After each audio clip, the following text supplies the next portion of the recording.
So if an apple a day keeps the doctor away, and ciders have a lot of apples, and I don't know how many, but then I should be good.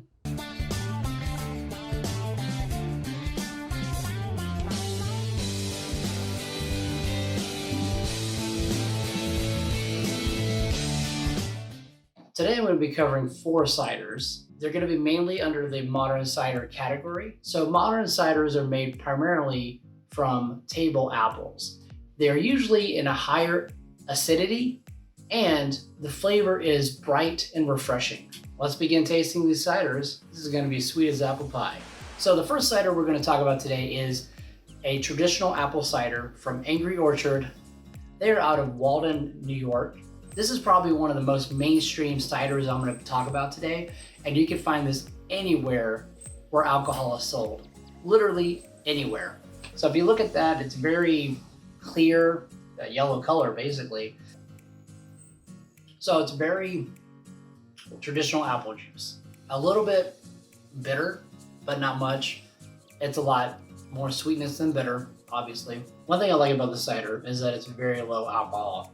Like most ciders are. Most ciders are going to range anywhere from 5% to 12%. This one is actually a 5%, so you're not going to get a lot of alcohol content. Again, you can find this very regularly in any place where you can get alcohol.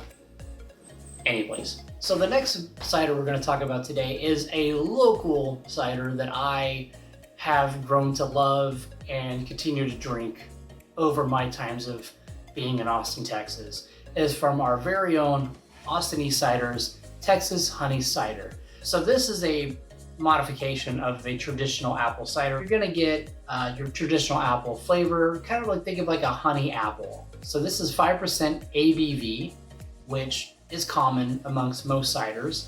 And this is a cider that I have come to enjoy over time, and I like the company a lot. And let's take a look.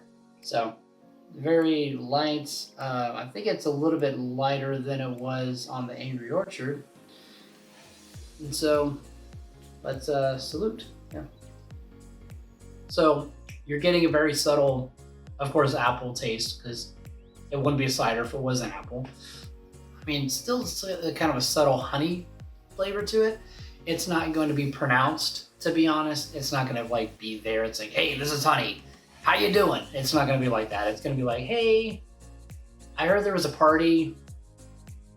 Thought I'd show up a little bit late, but I'm here. They're very diverse in their cider choices, so I would definitely, if you're in the Austin area, you go by and pick one up. So the next cider that we're going to discuss today is a little bit off the beaten path of your traditional apple cider. Now this is what we call a Perry cider. Now Perry is actually made from pears. So the flavor that you're going to get from a Perry cider is going to be, well, pear. But it's not going to be too fruity, and there is usually no bitterness, and the flavor is going to range from dry to sweet. So let's investigate. So yeah, if you notice, very light, a lot lighter than, and pale, more pale than the apple ciders are. This is from Ace Cider, and they're made by the California Cider Company, and this is 5% ABV. But I am familiar with Ace because they make one of my favorite ciders, which is the pineapple cider. So let's take a look. So yeah, you're getting that pear, definitely. That's gonna be there. I'm getting a slight hint of maybe some apples, but it's very muted. Probably sweet on the front end and dry on the back end a little bit, but not like really dry, like not a dry cider. Probably the only Perry cider I've ever had, but obviously one of my favorites. So this is gonna be the most vastly different cider that we're gonna talk about today. It's also gonna be the highest volume of alcohol at a staggering 5.5, oof, wait for it, 5.5%. This is Woodchuck Sangria from the Vermont Cider Company out of Middlebury, Vermont. Let's check it out. I don't practice sangria. I ain't got no crystal ball. Very red. Ooh, I'm getting that fruit. fruit scent off the top. Yeah, that is very berry. So let's see if this cider expectation meets my reality. I would say this is more like a red Moscato, like a dessert wine, kind of a fermented like berry juice. So different cideries have a version of sangria. Eastciders has one as well. If you are not able to pick this one up, I would recommend picking up any kind of sangria from any kind of cidery, just to see what all the fuss is about and why people love this style so much. So I hope you enjoyed our trip into the apple orchard today.